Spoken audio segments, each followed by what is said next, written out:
no poder do Espírito Santo, para a glória de Deus Pai Todo-Poderoso, o Senhor Jesus Cristo, nosso bendito Salvador. E para a edificação da igreja, nós vamos abrir o Santo Livro do Senhor em Apocalipse, capítulo de número 20. Apocalipse 20.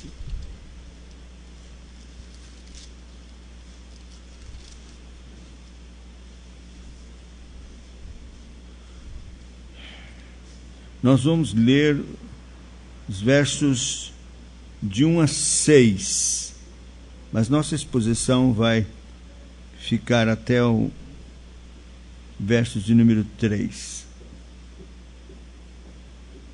Apocalipse, capítulo de número 20.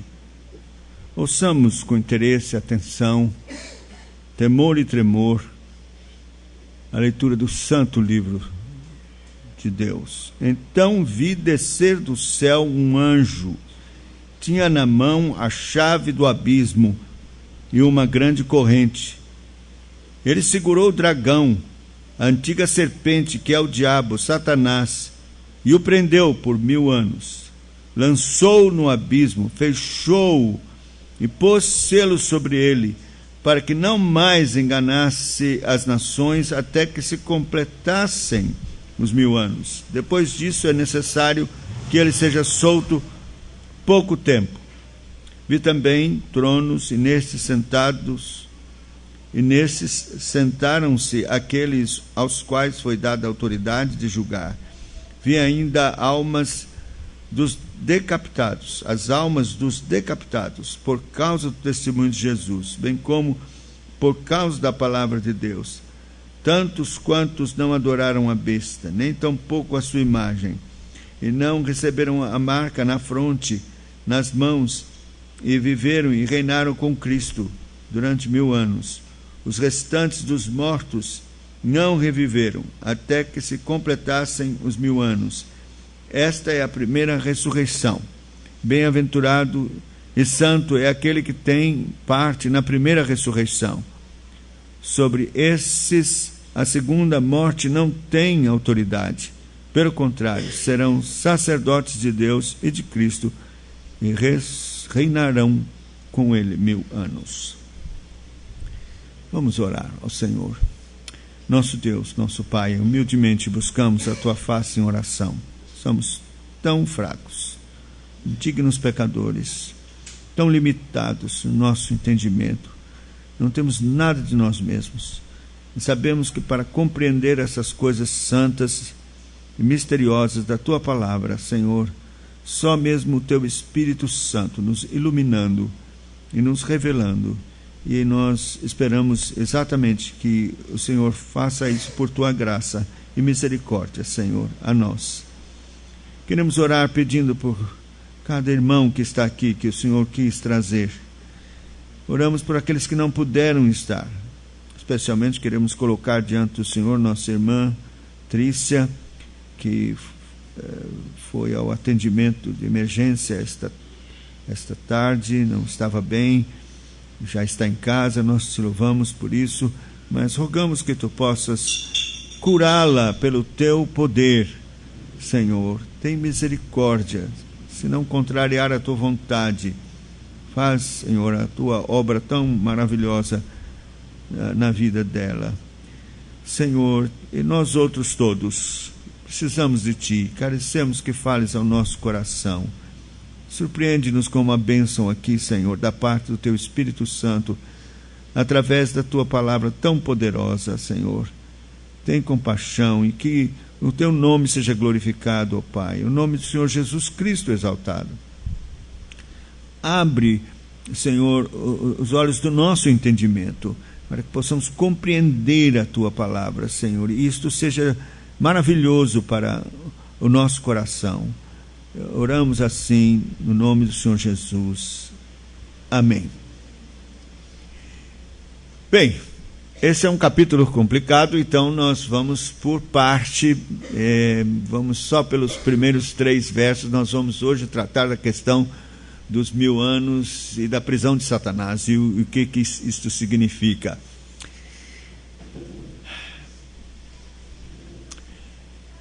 1000 anos.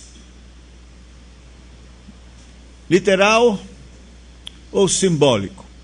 Esse tem sido o problema na abordagem durante muitos anos, dividindo a cristandade com relação ao entendimento desse capítulo. 1000 anos. Que são esses 1000 anos? Bem, nós, de diversas linhas, nós podemos estabelecer duas que pensam assim: os 1000 anos serão antes de Cristo vir na sua segunda vinda, ou os 1000 anos serão depois que Cristo vier. Vamos começar com os que pensam que esses 1000 anos são literais, 1000 anos, e que irão acontecer esses 1000 anos depois que Cristo vem. São chamados os pré-milenistas.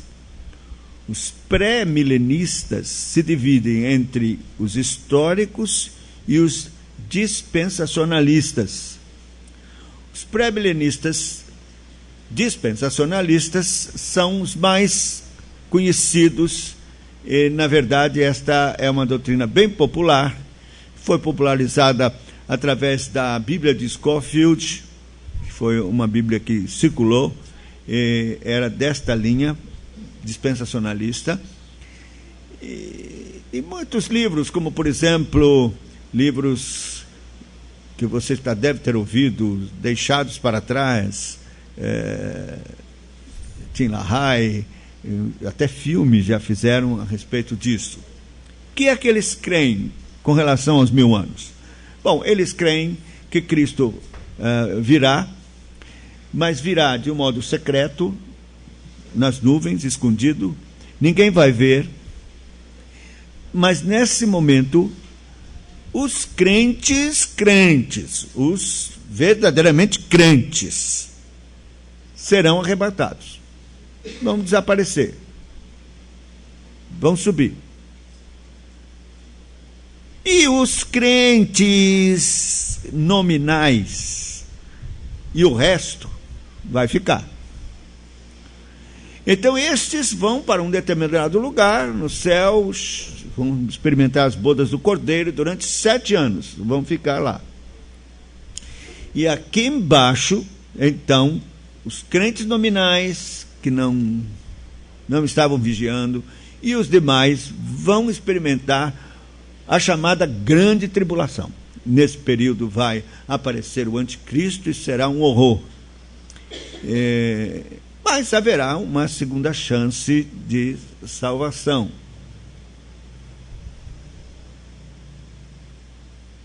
Então, no final, Cristo vem depois dos 7 anos, e os que são verdadeiramente crentes vão ressuscitar, e os outros que se converterem nesse período se transformar. E então Cristo vem e vai colocar o seu trono lá em Jerusalém. Pessoalmente vai assentar-se no trono de Davi e vai governar 1000 anos. Satanás será preso e assim gente que não é convertida, que ainda tem a mesma natureza de Adão, com seus pecados, vão estar também usufruindo desse reino de paz. E os crentes reunidos lá com Cristo em Jerusalém.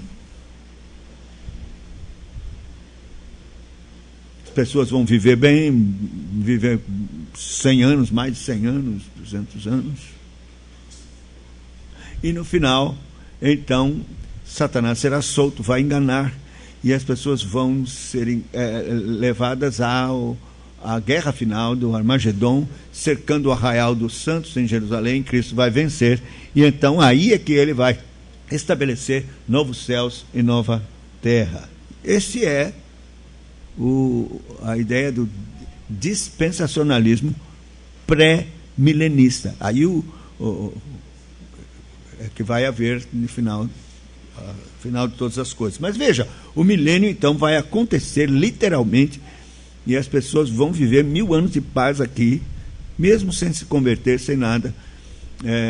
Cristo vai reinar 1000 anos. E aí temos os pós-milenistas.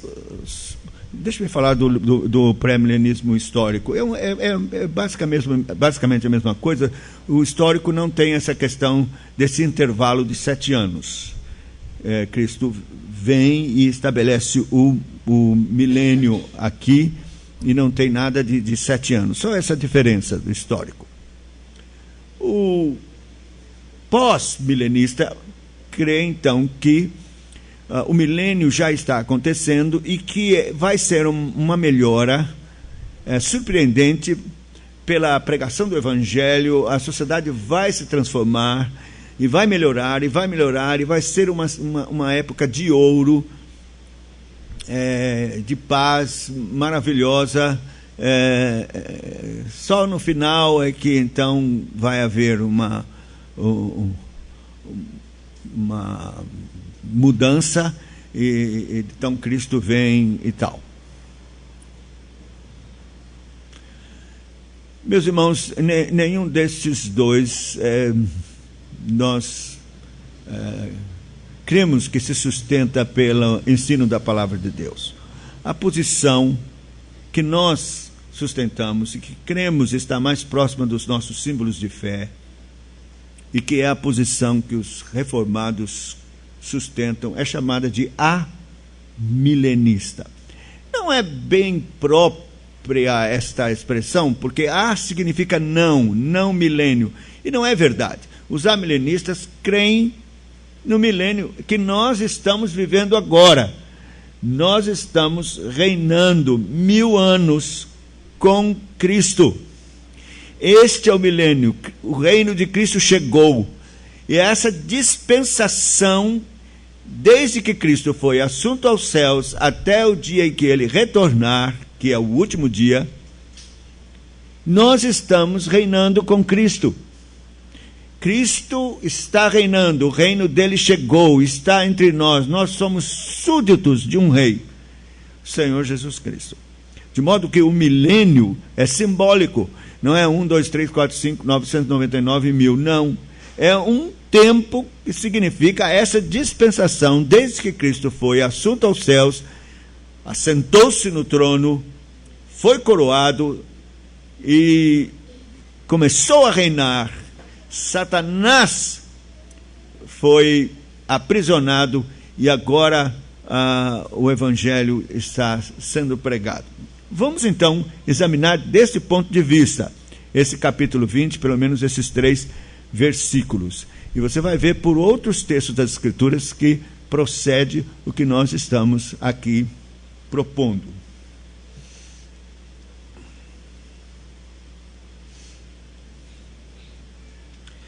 O texto diz: então vi descer do céu um anjo, tinha na mão a chave do abismo e uma grande corrente. Aqui novamente os anjos estão sempre ativos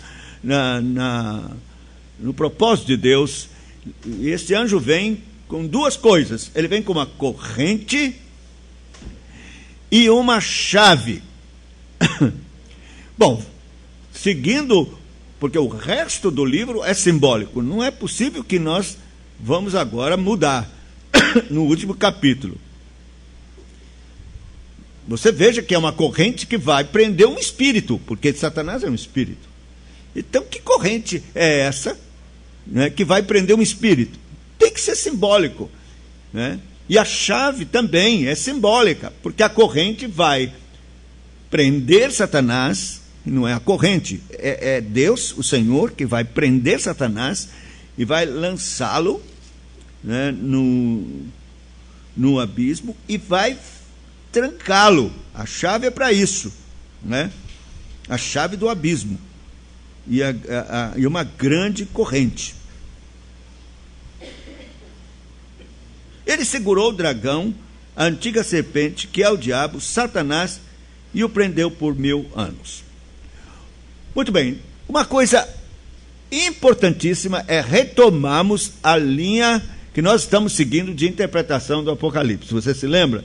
Nós chamamos esta linha de paralelismo progressivo, e é progressivo no sentido de que vários ciclos da história dessa dispensação é contado repetidamente. Então, até o capítulo 19, nós vimos 6 vezes contada a história, desde que Cristo nasceu, veio ao mundo, e até o dia que ele foi assunto aos céus. E depois a dispensação que estamos vivendo e o julgamento final. O capítulo 19 foi a 6ª vez em que se contou isso e que chegamos ao final. Capítulo 19, mais uma vez contamos o fim do mundo. Você se lembra, né? Júbilo no céu e tal, no capítulo 19, a salvação, glória e poder do nosso Deus, aleluia, porque é a vitória gloriosa dos santos contra a meretriz e a Babilônia. Daí vem Cristo, que se manifesta com poder e vence a besta e o falso profeta, e os joga no lago que arde com fogo e enxofre. Então nós estamos vendo o final. Capítulo 19 conta o final. E vi a besta e os reis da terra com os seus exércitos congregados para pelejarem contra ele, aquele que estava sentado no cavalo, e contra o seu exército. É a batalha final, capítulo 19. E então, o que foi que aconteceu? Ele aprisionou a besta, o falso profeta, jogou lá no lago que arde com fogo e enxofre. E os restantes foram mortos à espada que saía da boca daquele que estava montado num cavalo. Então vejam, capítulo 19, pronto, fim do mundo. O sexto ciclo em que se conta a história do fim do mundo. É a 6ª vez. Agora vamos para a 7ª. E começa de novo. Capítulo 20, então, nós voltamos para o tempo de Jesus se manifestando aqui na terra. Então, os 1000 anos vão começar e vão ser contados agora. Cristo aqui na terra. É Ele quem vai, na verdade,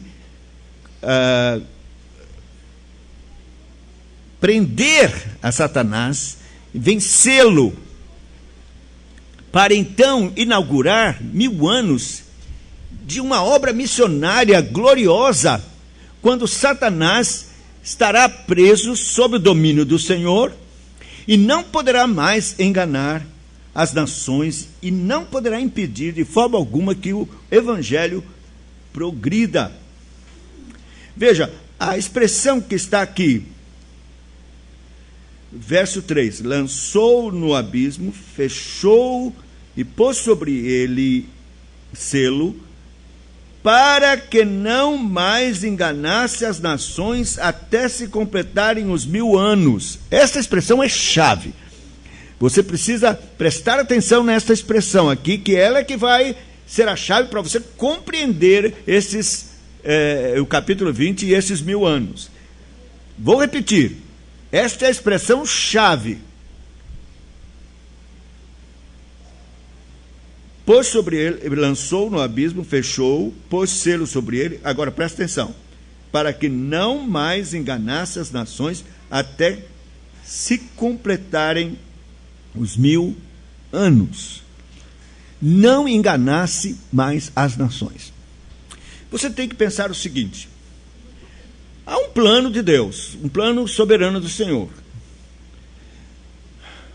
Até Cristo vir, só Israel estava debaixo da aliança e estava sob a mira de Deus no seu propósito para que Cristo viesse. Salvação, ordinariamente, em Israel. É claro que foram salvos, gentios, e até uma cidade inteira, no tempo de Jonas, Nínive, e alguns gentios que se relacionaram e foram salvos. Mas, no cômputo geral, era só Israel. Satanás enganava completamente as nações, e o evangelho, as coisas de Deus e a aliança não chegava lá. Anos. Vamos pensar aí em 4.000 anos, pelo menos, em que só Israel estava no plano, no propósito de Deus ali mais imediato. Claro que ele tinha um plano com todos os demais, mas por enquanto Satanás deitava e rolava, dominando as nações, enganando, de modo que poucos gentios foram salvos nestes 4.000 anos. Mas Cristo chegou, veio, e então a economia de Deus mudou completamente. Chegou a hora agora de Satanás não mais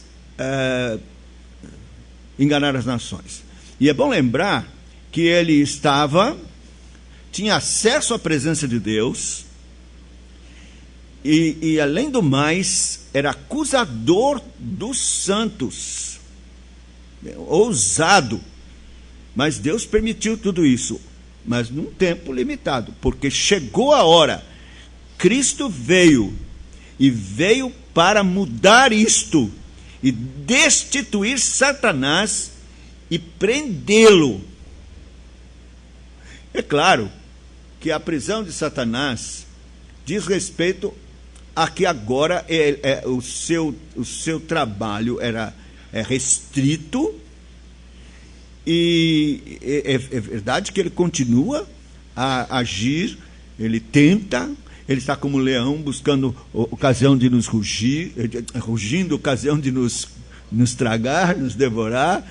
Ele está aí realizando o seu trabalho, contudo, está restrito, ele não pode mais enganar as nações e nem impedir que o evangelho alcance as nações.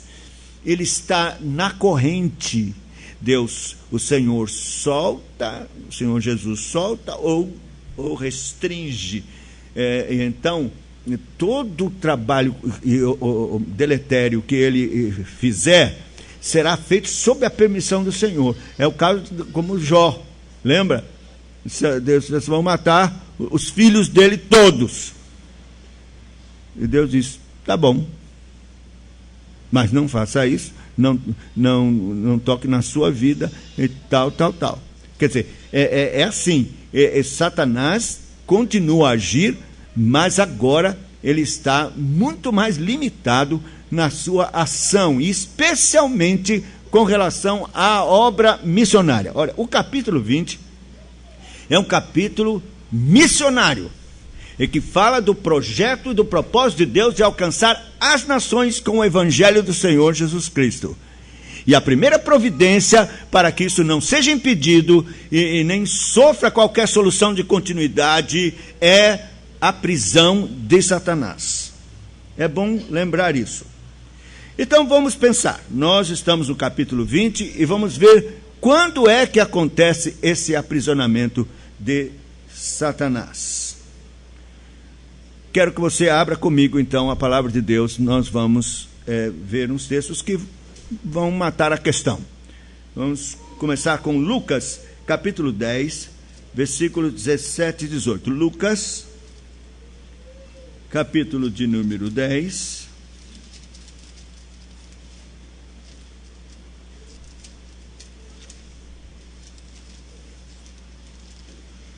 versículo 17 e 18.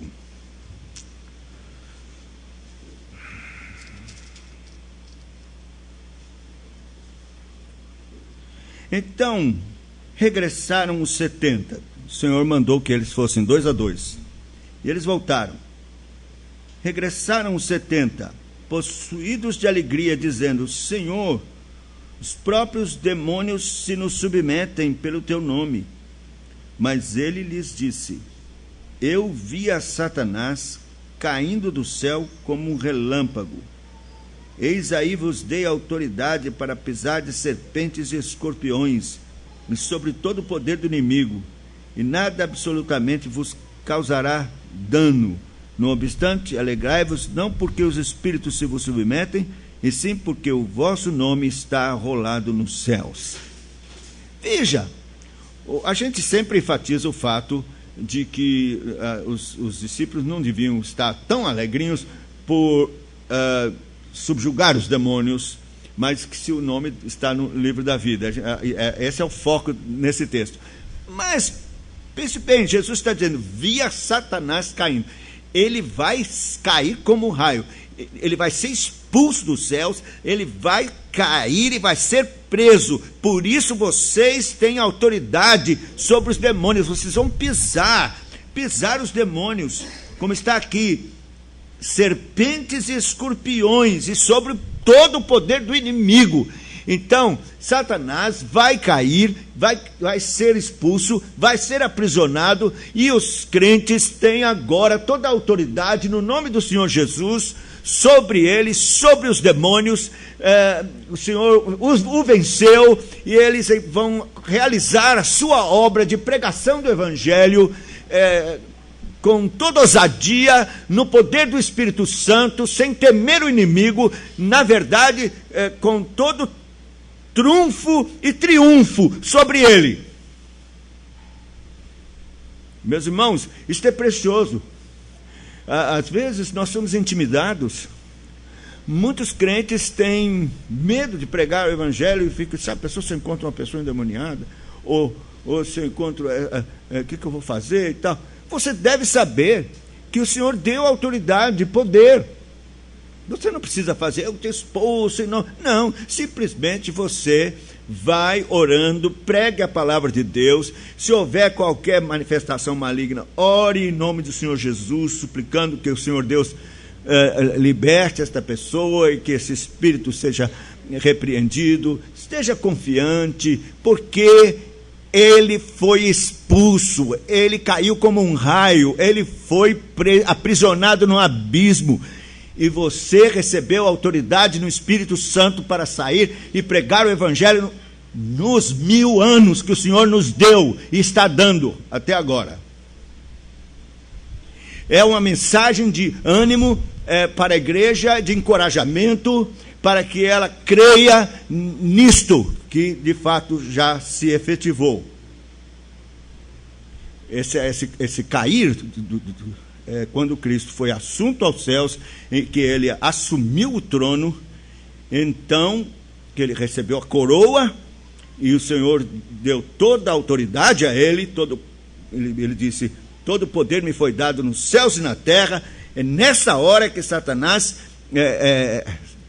cai como um raio, é destituído de lá, e é preso nesse abismo, é aprisionado.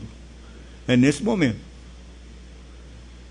quando ele foi glorificado e recebeu toda a autoridade e a coroa. O reino ele trouxe, mas ele se assentou com toda a autoridade na ascensão, vitorioso, glorioso, e destituiu Satanás, porque era preciso que ele fizesse isso na cruz. Nós vamos ver daqui a pouco. João capítulo 12. João capítulo 12, versículos 31 e 32. Vamos ver o contexto. Antes de ler, quero que você preste atenção, não vou ler, vou falar aqui como foi. Um grupo de gregos queria ver o Senhor Jesus, estava bem próximo da cruz. E então eles chegaram lá e procuraram André, disse, olha, queremos ver o Senhor. André foi a Filipe e disse, e agora, vamos lá perguntar a ele. Então foram, perguntaram a Jesus.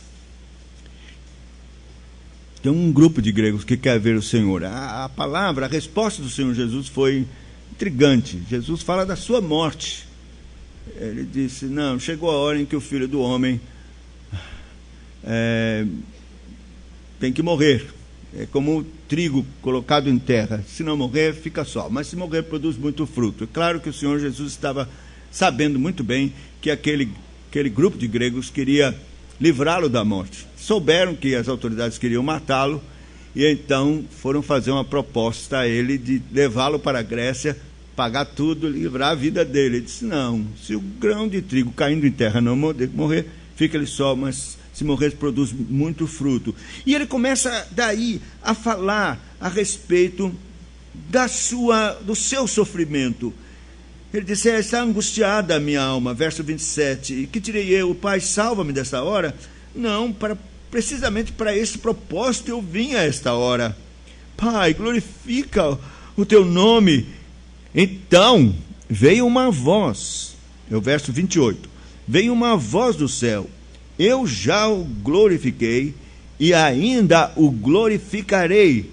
A multidão, pois, que ali estava, tendo ouvido a voz, dizia ter havido um trovão. Outros diziam: não, foi um anjo que lhe falou. Então explicou Jesus: não foi por mim que veio esta voz, e sim por vossa causa. Agora preste atenção. Versículo 31. Chegou o momento de ser julgado este mundo, e agora o seu príncipe será expulso. E eu, quando for levantado da terra, atrairei todos a mim mesmo. Veja a conexão dos dois versos. É igual ao anterior. Vocês vão pisar serpentes, escorpiões e todo o poder do maligno, porque vocês vão pregar o evangelho, vocês vão fazer esta obra. Vá e façam, porque o Satanás caindo como raio.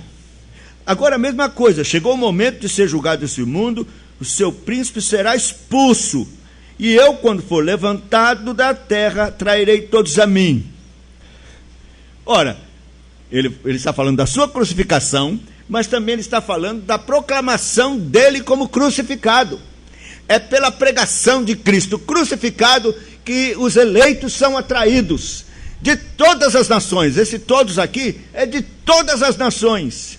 Então, está conectado aqui a expulsão de Satanás, o príncipe, agora o príncipe está julgado, esse mundo, e o seu príncipe expulso. E vocês vão pregar e me levantar, pregar como crucificado, e atrairei todos a mim, porque o príncipe está expulso, o príncipe está expulso, príncipe deste mundo, Satanás. Então, ele está preso e a proclamação do evangelho tem que avançar. E nós temos que crer nisso. A dificuldade haverá. É interessante que Satanás pode prender quem prega, mas não pode. Ele pode prender quem prega, mas não pode prender o evangelho pregado. Lembra que o apóstolo Paulo disse: eu estou preso, mas o evangelho não está. O evangelho está indo. Então ele vai fazer mesmo essas arruaças, e Deus permite. Mas não pode mais enganar as nações, não pode mais prevalecer. Ele, claro, tenta ocultar, cegar este mundo, mas ele já está julgado, e o avanço do evangelho até o dia em que o último eleito vai ser salvo, a plenitude dos gentios e também a conversão dos judeus que vai acontecer até o último momento, Satanás não poderá impedir. Ele está preso e não pode mais enganar as nações, até quando isso acontecer. E aí ele será solto por um pouco de tempo, nós vamos ver. Mateus capítulo 12. Eu creio que esse texto é mais explícito ainda com relação ao reinado do milênio que nós estamos. Esse texto esclarece mais ainda isso. Mateus 12, 28 a 29. Jesus expulsou um demônio de uma pessoa, e eles estavam dizendo: você expulsa poder de Beelzebul, quer dizer, de Satanás mesmo. Aí Jesus disse, não, se eu fizer isso, então o reino está dividido, não vai subsistir, e cuidado que vocês estão blasfemando contra o Espírito Santo. Mas veja o que ele diz agora, Mateus 12, 28, 29. Se, porém, eu expulso demônios pelo Espírito de Deus, certamente é chegado o reino de Deus sobre vós. O reino do milênio chegou. Se eu expulso o demônio pelo Espírito de Deus, certamente o reino de Deus é chegado sobre vós. Ou como pode alguém entrar na casa do valente, roubar-lhe os bens, sem primeiro amarrá-lo, e então lhe saquear a casa? Esse amarrá-lo aqui é a mesma raiz da palavra que está lá, que o anjo amarrou. Então, ele foi amarrado. Por isso agora nós podemos e devemos sair para saquear as almas que estavam presas por ele. Saquear o inferno, que a gente diz, não é? Mas é saquear o mundo que estava sob o domínio, almas presas, agrioadas pelo inimigo. O valente foi amarrado. E nós então agora nesse reino do milênio, podemos sair e saquear, trazer as almas que pertencem ao Senhor e que estão presas por ele. O valente foi amarrado, e então podemos saquear a sua casa. Cristo está dizendo isso. E ele foi amarrado, então chegou o reino. O milênio chegou, porque Satanás foi expulso e o valente foi amarrado. Esse é o milênio missionário, é o milênio da pregação do evangelho, é o milênio do avanço da obra missionária, é o milênio da proclamação do evangelho, do reino de Cristo.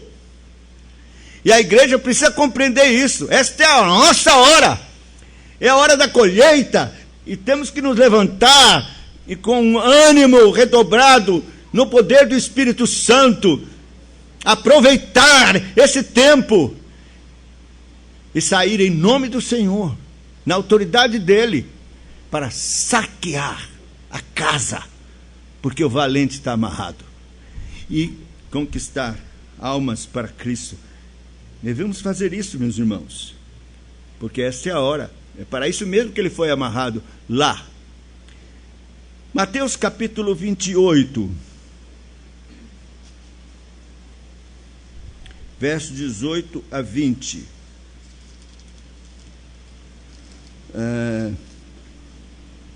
Você conhece bem esse texto, não é verdade?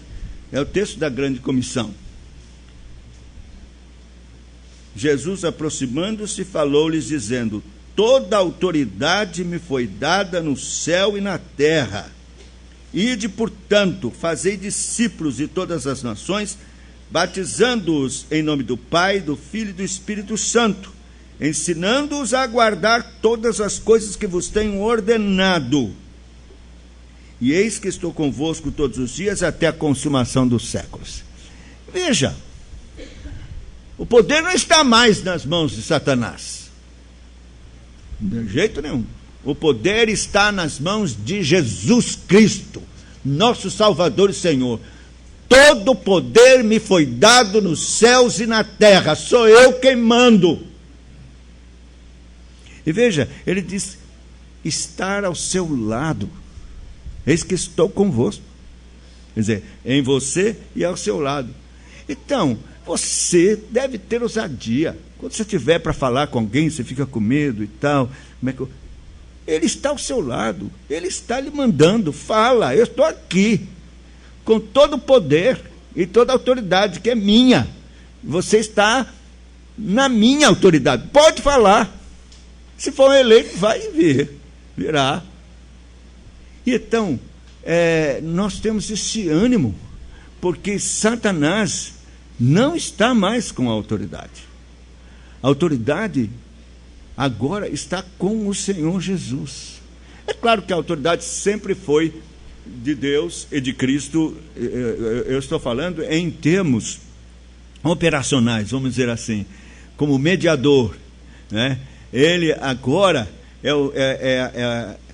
o nosso representante, mediador, em carne, homem, mas também Deus, Rei, Senhor dos senhores, que tem toda a autoridade nos céus e na terra, né? Eu sempre gosto de fazer uma comparação com José e os seus irmãos. Aquele primeiro momento foi um momento, eles ficaram assim e tal, mas depois, imagine, eles, nosso irmão manda tudo aí, né? Imagine como devia ser os irmãos de José lá no Egito, sabendo que o seu irmão era o segundo do rei, de Faraó, e que mandava em tudo. Que confiança, não é? Eles podiam andar por causa do lugar, agora meu irmão mandou fazer isso aí, não é? E todo mundo, José, claro. É a mesma coisa, ele é um tipo de Cristo. Então nós somos embaixadores do Rei, que reina no seu milênio, que tem o inimigo preso, amarrado, e enviou seus embaixadores sob sua autoridade e poder, para que possam realizar a sua obra, saquear o mundo, trazer os que pertencem ao Senhor, os filhos espertos, pela pregação do Evangelho, levantando Cristo crucificado. Esta é a nossa mensagem. Nesse momento e neste período, não podemos perder mais tempo e nem nos intimidar. Quem nos ameaçava está subjugado. A autoridade pertence a quem nos salvou e nos comissionou para em seu nome sair e pregar. Mais alguns textos, vamos ler pelo menos mais 3 textos. Hebreus, capítulo 2, versículo 14. Esses textos precisam ficar em nossa mente, meus irmãos, para nos encorajar. Você não pode se intimidar. Lembre-se desses textos. Lembre-se deles. Hebreus 2, 14. Visto, pois, que os filhos têm participação comum da carne e sangue, desses também ele igualmente participou, para que por sua morte destruísse aquele que tem o poder da morte, a saber, o diabo. Olha, essa expressão é forte. Destruísse. É a mesma coisa, matou. É uma expressão forte para mostrar. Anulou. Está sob o poder dele. Então, Cristo se fez homem, participou conosco, para que da nossa carne, para que por sua morte. Então, a morte de Cristo foi decisiva para prender Satanás, para derrotá-lo, para subjugá-lo nesse período. A morte de Cristo foi na cruz. A derrota do diabo foi na cruz. Esmagou a cabeça da serpente na cruz e o subjugou, destruiu. Ou você não crê na palavra de Deus? Então, nós não podemos fugir com qualquer rugido, não.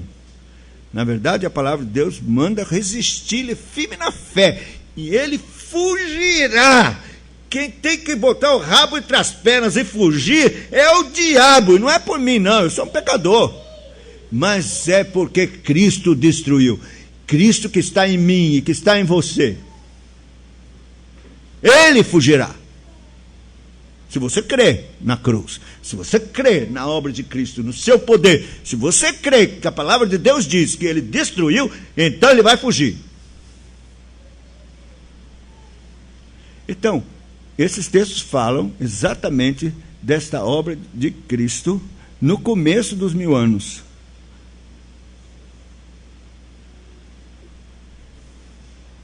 Morte, ressurreição, assunção, prisão de Satanás. Subjugou o inimigo.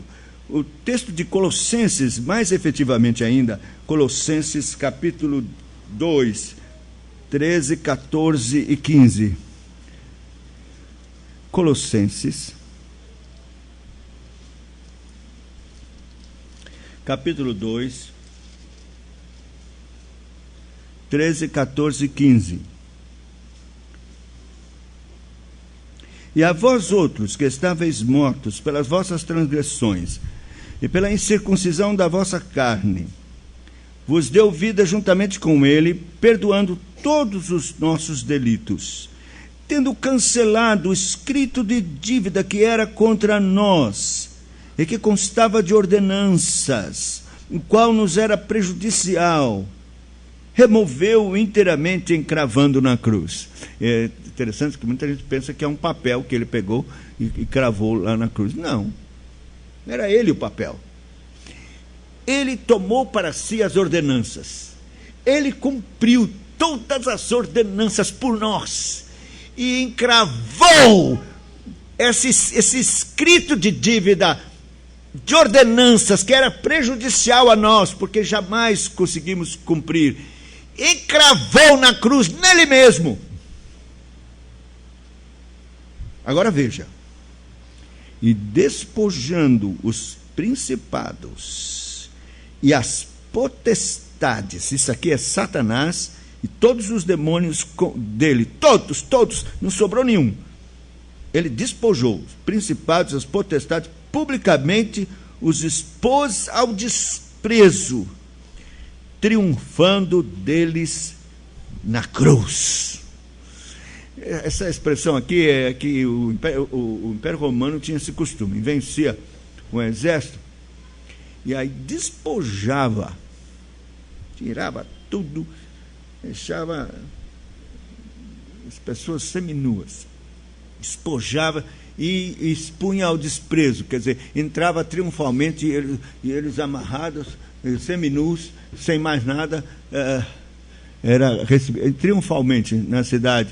Despojou, a expressão é essa, Cristo despojou o exército das trevas, os principados, as potestades, despojou. Despojar é tirar tudo, qualquer adereço, qualquer poder, qualquer arma, qualquer coisa, tirar tudo.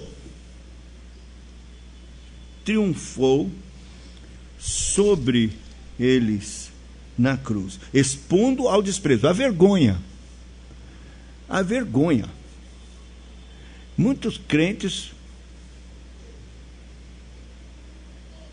parece que são eles que têm vergonha. Quem tem que estar com vergonha é Satanás. Cristo venceu, despojou, expôs a vergonha, ao desprezo e triunfou deles na cruz. Triunfou. Então, meus irmãos, veja, isso tudo está de acordo com o capítulo 20 de Apocalipse. É isto que quer dizer, porque nós voltamos ao início de tudo no capítulo 20. Está começando a recontagem, a sétima e última recontagem do fim do mundo, desde que quando começa em Cristo. Cristo vem, prende a antiga serpente, que é o diabo e Satanás, por 1000 anos. Lançou no abismo, fechou, pôs sobre ele selo, para que não mais enganasse as nações, até se cumprir nos 1000 anos. Depois disso é necessário que ele seja solto por pouco tempo. Isso ainda vai acontecer. Mas agora ele está preso.